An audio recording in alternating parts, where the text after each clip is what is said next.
ड्रामे की स्टार्टिंग होती है और हमें अंडरवर्ल्ड दिखाया जाता है। सबसे पहले हम मिलते हैं कहानी की मेन लीड सैनयान से, जो कि पिछले 10 सालों से अंडरवर्ल्ड में रह रही थी और यहाँ पे ऐसा फेरी वुमेन की जॉब कर रही थी ताकि वो अंडरवर्ल्ड के योग्यता अर्जी को हासिल कर सके। योग्यता अर्जित एक कॉइन्स होता था जो कि बहुत ही ज्यादा हार्ड वर्क करने के बाद आपको मिलता था और अगर आपके पास 100 कॉइन हो जाएंगे तो आप उसके थ्रू अंडरवर्ल्ड से वापस अपनी मानव दुनिया में जा सकते हो। सैनयान ने अब तक 99 कॉइन्स जमा कर लिए होते हैं, इसलिए अंडरवर्ल्ड की रानी यामा उसे अपने पास बुलाती है और इसे कहती है कि तुम्हारे कई सारे पूर्वजों ने बहुत ही अच्छे कर्म किए हैं, इसीलिए तुम्हें आखिरी कॉइन्स इकट्ठा करने की कोई जरूरत नहीं है। मैं तुम्हें बिना कॉइन्स के ही वापस मानव दुनिया में भेजना चाहती हूँ। ऐसा कहने के बाद वो मैजिक करती है और इसके बाद वो सैनयान के पास एक सुर्ख लाल कलर का मैजिकल स्पाइडर लिली फ्लावर देती है और कहती है कि ये फ्लावर ही तुम्हारे वापस जाने का रास्ता है। धीरे धीरे इस फ्लावर की पंखुड़ियाँ सूख कर टूट कर गिरना स्टार्ट कर देंगी और जैसे इस फ्लावर की आखिरी पंखुड़ियाँ टूटेगी तुम समझ जाना कि तुम्हारे लिए वापस जाने का रास्ता खुल गया है। सैनयान जैसे ये बातें सुनती है वो अपने पास से एक स्पाइडर फ्लावर अग्नि कुंड में डाल देती है और कहती है कि सारी मेहनत मैंने अकेले की है और मैं ही अकेले फेरी वुमेन बनकर अंडरवर्ल्ड की योग्यता अर्जी के कॉइन्स इकट्ठा कर रही थी। इसमें अकेला सिर्फ मेरा ही हक बनता है कि मैं वापस मानव दुनिया में जाऊं, मेरे साथ किसी और को जाने की कोई जरूरत नहीं है। ऐसा कहते हुए वो पिछले कुछ दिनों के बारे में सोचती है जहाँ पे हम सैनयान को देखते हैं जो कि अभी अभी विषमृत की नदी पर आत्माओं को पार कराने के बाद वापस आई थी, जिस वजह से इसकी हालत बहुत ही ज्यादा खराब हो गई थी। इसे बहुत ही ज्यादा दर्द हो रहा था लेकिन वो अपने दर्द के बारे में नहीं सोचती है। उसे तो इस बात की खुशी होती है कि उसे सिर्फ एक ही कॉइन जमा करना है, उसके बाद वो अपने हस्बैंड के साथ वापस अपनी दुनिया में जा सकती है और वो अपने हस्बैंड के साथ खुशी के साथ रहने के लिए ऐसे 1000 कुर्बानियां दे सकती है। ऐसा सोचते हुए वो अपने हस्बैंड से मिलने के लिए जाती है, लेकिन जैसे वो दरवाजे को खोलती है वो देखती है उसका हस्बैंड, जिसका नाम जीसियान होता है, वो किसी और लड़की के साथ बहुत ही ज्यादा क्लोज है। सैनयान ये देखकर शॉक्ड में होती है। तभी वो दोनों को किस करते हुए देखती है और उन्हें रोकने के लिए वो घर के अंदर चली जाती है। जीसियान इस समय एक छोटे भूत के साथ होता है और इस लड़की का नाम लियू होता है। सैनयान जब लियू को देखती है तब जीसियान से क्वेश्चन करने लगती है और पूछती है कि बताओ ये लड़की कौन है। जीसियान कहता है कि ये मेरी सेवा करने के लिए आई है और ये चाहती है कि ये मेरी रखेल बने, और वैसे भी तुम तो हमेशा घर से बाहर रहती हो, ये मेरा ख्याल अच्छी तरीके से रख सकती है, इसलिए मैं इसके साथ रहना चाहता हूँ। ये सुनकर वो कहती है कि तुम आखिर मेरे साथ ऐसा कैसे कर सकती हो, तुम ही चाहते थे कि हम दोनों वापस अपनी दुनिया में जाएं, जिसके लिए तुम्ही ने मुझसे कहा था कि मुझे विश्व अमृत नदी पे आत्माओं को पार कराना चाहिए, जिसके लिए मैं हमेशा घर से बाहर रहती हूँ और बहुत ही ज्यादा पीड़ा भी सहती हूँ, लेकिन तुमने मुझे ऐसे समय पे धोखा दिया जब मैंने 99 कॉइन्स प्राप्त कर लिए हैं। ये सुनकर लुई कहती है कि मुझे ऐसा नहीं लगता है कि तुमने 99 कॉइन्स प्राप्त कर लिए होंगे, क्योंकि मेरे पतिदेव ने मेरी सुंदरता को बढ़ाने के लिए उस कॉइन से उसने मेरे लिए जादुई गोलियां खरीद ली है। और ऐसा कहते हुए वो उसके सामने जादुई गोलियां खाकर दिखाती है। ये देखकर तो सैनयान को बहुत ही ज्यादा गुस्सा आता है। वो कहती है कि तुम आखिर ऐसा कैसे कर सकते हो, मैंने 10 सालों से बहुत ही ज्यादा मेहनत की है, तब जाके मैं इन कॉइन्स को हासिल कर पाई हूँ और तुम ऐसे ही इन सारी चीजों को व्यर्थ कर रहे हो। अब उसे बहुत ही ज्यादा गुस्सा आ रहा होता है, इसलिए वो आसपास की चीजों को तोड़ना स्टार्ट कर देती है, लेकिन इससे जीसियान को गुस्सा आ जाता है और वो उसे थप्पड़ लगा देता है और उसे कहता है कि मैं तुम्हारे सैन फैमिली का कोई गुलाम नहीं हूँ और ये इंसानों की दुनिया नहीं है, हम इस समय अंडरवर्ल्ड में हैं और मैं यहाँ का द्वारपाल बन गया हूँ, तो मुझसे एटीट्यूड दिखाने की कोई जरूरत नहीं है। ये सुनकर वो कहती है कि ये जॉब भी तुम्हें मेरी वजह से मिली थी। जीसियान कहता है कि मुझे नहीं पता और ऐसा कहते हुए वो उसके पास आता है और एक टी कप लेता है और सैनयान के चोट लगे हाथ पे उसे रखता है और रगड़ने लगता है और कहता है कि तुम्हारे लिए अच्छा होगा कि तुम लिव के साथ अच्छे से रहो, देखो वो कितनी ज्यादा डर गई है, तुम उससे माफी मांगो और उसे चाय पिलाओ ताकि सारी चीजें यहीं पे खत्म हो जाए। लेकिन सैनयान ऐसा करने से साफ साफ मना कर देती है और तभी सैनयान की नजर लिव की कमर पे जाती है, जहाँ पे वो देखती है कि जीसियान ने उसी के जैसे कमरबंद लिव को दिया है और वो उसके बारे में सोचने लगती है। जब ये दोनों इंसानी लोग में थे तब सैनयान बहुत ही ज्यादा अमीर हुआ करती थी और जीसियान बहुत ही गरीब हुआ करता था, लेकिन फिर भी सैनयान उसे पसंद करती थी, इसलिए वो उससे शादी करना चाहती थी और जीसियान इस बात से काफी ज्यादा खुश था। वो उससे कहता है कि मैं इतना ज्यादा अमीर तो नहीं हूँ कि मैं तुम्हारे नखरे उठा सकूं, लेकिन मेरा दिल बहुत ही ज्यादा साफ है, इस दिल में हमेशा तुम ही रहोगी। ये सारी बातें वो सोचती है और कहती है कि उस वक्त तो तुमने कहा था कि तुम्हारा दिल सिर्फ मेरे लिए है, लेकिन यहाँ पे आने के बाद तुम मुझे धोखा दे रहे हो। ये सुनकर जीसियान अपने दिल की बातें बताने लगता है। वो बताता है कि वो कभी भी इंसानी दुनिया में जाना नहीं चाहता था, क्योंकि उसे पता था कि वहाँ पे सैनयान उससे बहुत ही ज्यादा अमीर है, इसलिए इंसानी दुनिया में जाने के बाद उसे सैनयान का गुलाम की तरह जीना होगा, क्योंकि उसकी फैमिली भी गरीब है। इसीलिए वो जानबूझकर सैनयान के कॉइन्स को खत्म कर रहा होता है ताकि ये दोनों वापस इंसानों की दुनिया में ना जा सके। सैनयान को जब ये पता चलता है तब उसे काफी बड़ा झटका लगता है। वो उसे हमेशा के लिए अपना रिश्ता तोड़ देती है और कहती है कि मुझे तुम्हारे जैसे इंसान के साथ रहने की कोई जरूरत नहीं है, और फिर वो वहाँ से जाने लगती है। उसे जाते हुए देखकर लुई अपने आप को अच्छा दिखाने के लिए जीसियान से कहती है कि तुम्हें उसके साथ इस तरीके से बिहेव नहीं करना चाहिए। ये सुनकर जीसियान कहता है कि तुम मुझसे नहीं जानती हो, मुझे पता है कि अंडरवर्ल्ड में मेरी सिवा उसका यहाँ पे कोई भी नहीं है, इसलिए वो फिर से मेरे पास वापस जरूर आएगी, इसलिए मुझे उसे मनाने की कोई जरूरत नहीं है। लेकिन सैनयान तो अंडरवर्ल्ड की दुनिया छोड़ने के लिए सीधा किंग के पास चली जाती है। वो रानी यामा से और नए काम मांगती है, लेकिन रानी यामा तो उसे बिना किसी कॉइन्स के वापस से इंसानों की दुनिया में भेजने का डिसीजन ले लेती है। लेकिन जब वो देखती है कि सैनियन ने एक फ्लावर को अग्नि कुंड में डाल दिया है, तब वो इसके बारे में पूछती है और कहती है कि तुम हमेशा से अपने हस्बैंड के साथ इस दुनिया से वापस जाना चाहती थी, तो आखिर तुमने एक फ्लावर को अग्नि कुंड में क्यों डाल दिया। सुनकर सैनियन कहती है क्योंकि वो इसके लायक नहीं है और मैं नहीं चाहती हूँ कि वो मेरे साथ वापस इंसानों की दुनिया में जाए। रानी यामा कहती है कि ठीक है, जो फ्लावर मैंने तुम्हें दिया है, आज से उस फ्लावर को हमेशा तुम अपने पास रखना। धीरे धीरे उसमें से पंखुड़ियां झड़ती जाएंगी और जैसे ही सारी पंखुड़ियां झड़ जाएंगी तुम्हारे लिए दरवाजा ओपन हो जाएगा। सैनियन भी ये सारी बातें सुनते हुए वहाँ से चली जाती है और उसके बाद सीधा वो उस जगह पे जाती है जहाँ पे उसने अपने हस्बैंड के लिए शादी के दिन के लिए एक तोहफा बनाया था। वो उस तोहफे को भी वापस कर देती है और वहाँ से जाने लगती है। लेकिन तभी उसकी मुलाकात जीशियान और लिव से हो जाती है। जीशियान जब उसे देखता है तब सैनियन को एक और मौका देता है और कहता है कि मैं तुम्हें एक मौका देता हूँ, क्या तुम मेरे साथ चलोगी। लेकिन सैनियन तो उस पर बहुत ही ज्यादा गुस्सा होती है। वो कहती है कि मुझे तुम्हारी कोई जरूरत नहीं है। ये सुनकर जीशियान को बड़ा ही बुरा लगता है। वो सैनियन से कहता है कि यहाँ पे तुम किसी बड़े बाप की बेटी नहीं हो जो तुम्हारे हर कोई नखरे उठाएगा। यहाँ पे तुम एक सिंपल सी सैनियन हो और अगर तुम मेरे साथ जाने से मना कर देती हो तो यहाँ पे ऐसे काफी सारे भूत हैं जो कि तुम्हारे हुस्न के दीवाने हैं। वो एक पल में ही तुम्हें नोच खाएंगे। तभी लिव एक भूत को इशारा करती है और वो भूत जाकर सैनियन को पीछे से पकड़ लेता है और उसे बुरी तरीके से टच करने लगता है और उसे अपने साथ रात गुजारने के लिए भी कहता है। सैनियन को इससे बड़ा गुस्सा आता है और वो उसे धक्का दे देती है। फिर वो उसे जैसे मारने वाली होती है, जीशियन उसे रोक लेता है और तभी लिव एक भूत के ऊपर गिर जाती है जिसका नाम ली होता है और वो उसके साथ भी बुरी हरकतें करने लगता है और कहता है कि मेरे साथ जाम पियो। ये सुनकर वो जीशियन से मदद मांगती है।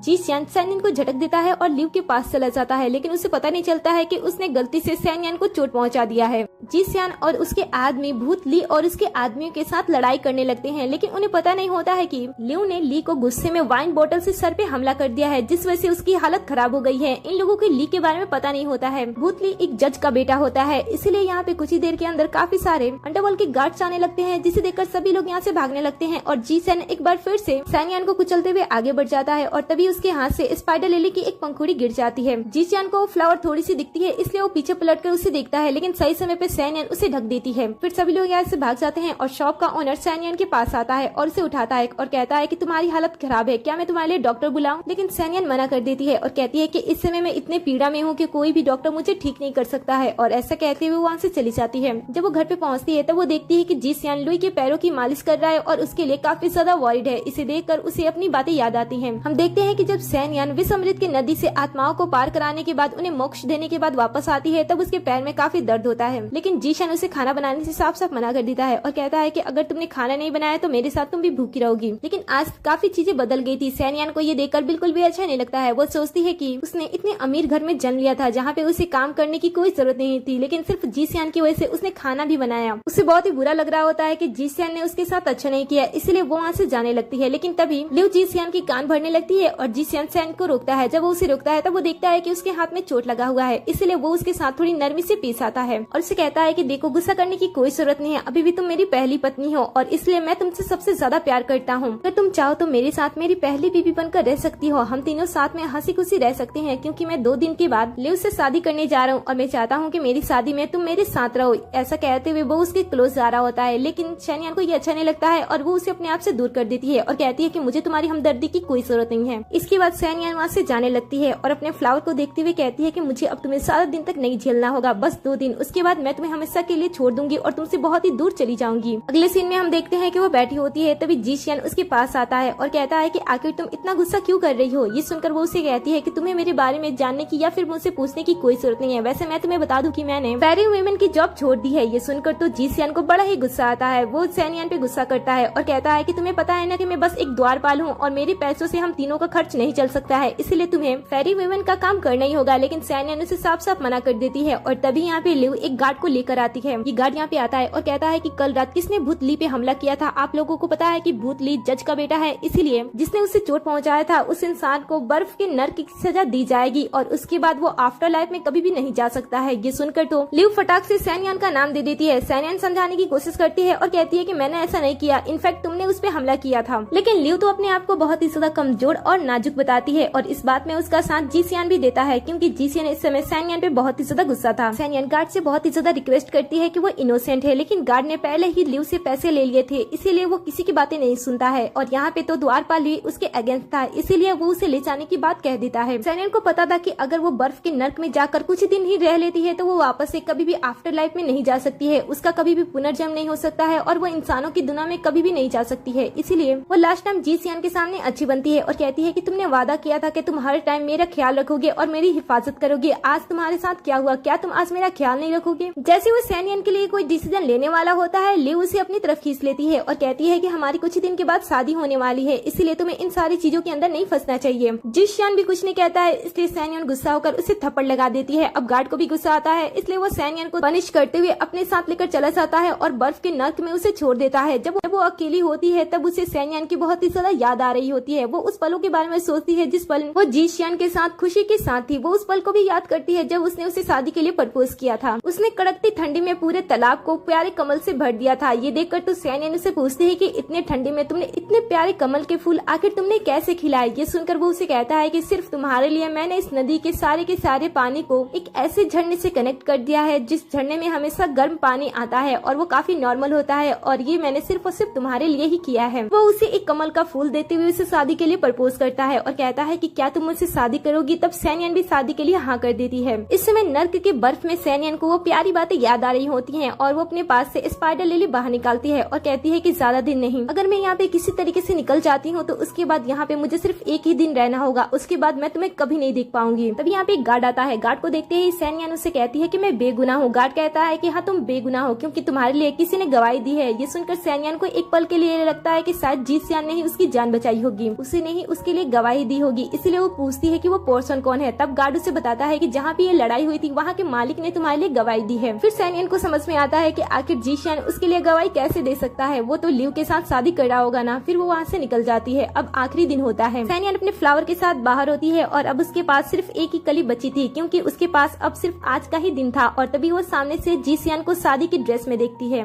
जी सियान भी जैसे ही सैनियन को देखता है वो भागते हुए उसके पास आ जाता है और सैनियन अपने फ्लावर को पीछे छुपा लेती है। जी सियान उसे कहता है कि मैं तुमसे बहुत ही ज्यादा प्यार करता था और मैं चाहता था कि तुम मेरी पहली पत्नी बनो, लेकिन कुछ प्रॉब्लम्स होने के कारण तुम मेरी पहली बीवी नहीं बन पाई। क्या मैं लिव को पहली बीवी नहीं बनने दूं? वो मुझसे बहुत ही ज्यादा प्यार करती है, उसके लिए मैं सब कुछ हूँ। मुझे पता है कि तुम मेरी सिचुएशन को समझोगी। ये सुनकर सैनियन कहती है कि अगर वो चाहती है कि वो तुम्हारी पत्नी बने तो अच्छी बात है। जी सियान को तो ऐसा लग रहा होता है कि सैनियन उसकी दूसरी वाइफ बनने के लिए रेडी हो रही है, लेकिन असल में तो सैनियन इस दुनिया को छोड़ने की तैयारी कर रही थी। और तभी उसके पास जो स्पाइडर लिली की आखिरी कली होती है वो नीचे गिर जाती है। ये देखकर जी सियान जैसे उसे देखने के लिए नीचे झुकने वाला होता है, लिव उसे आवाज लगा देती है और वो भागते हुए लिव के पास चला जाता है। फिर वो शादी में शामिल होते हुए धीरे धीरे आगे बढ़ने लगता है। सैनियन सब कुछ जाते हुए देखती है और फिर वो आगे बढ़ती है। आगे बढ़ते हुए उसे अंडरवर्ल्ड की रानी यामा मिलती है और उसे कहती है कि अब तुम्हारे इंतजार का समय खत्म हो गया। ये सुनकर सैनियन भी कहते हैं कि मुझे भी वापस घर जाना है और इसके बाद ये दोनों आगे निकल जाते हैं। तो जी सियान जब अपनी शादी के लिए जा रहा होता है तब वो देखता है कि काफी सारे नए अधिकारी आए हुए हैं और वो जा रहे हैं, जिसे देखकर कुछ समय के लिए तो उसे पता नहीं चलता है कि आखिर क्या हो रहा है, लेकिन उसे थोड़ी देर के अंदर पता चल जाता है कि कोई पुनर्जन्म लेने वाला है। लेकिन उसे ये अंदाजा नहीं होता है कि वो कोई पर्सन कोई और नहीं है बल्कि वो सैनियन है। दूसरी तरफ सैनियन पुनर्जन्म लेने के लिए पुनर्जन्म के द्वार तक पहुंच जाती है, जहाँ पे जाने के बाद रानी यामा उसे सारी बातें बताती है कि उसे पुनर्जन्म कैसे मिलेगा। सभी बातें सुनने के बाद वो धीरे धीरे पुनर्जन्म के दरवाजे की तरफ बढ़ने लगती है और ये दोनों अपनी शादी की कस्में ले रहे होते हैं। सभी लोग इनकी शादी से काफी खुश होते हैं, लेकिन तभी यहाँ पे रानी यामा का मैसेज आता है। रानी यामा बताती है कि आज पुनर्जन्म के द्वार ओपन किए गए हैं। ये सुनकर सभी लोग आपस में बात करने लगते हैं और कहते हैं कि हमने भी सुना था कि आज किसी के लिए पुनर्जन्म का द्वार ओपन होने वाला है। ये सुनकर तो जी सियान कहता है कि ये तो हमेशा ही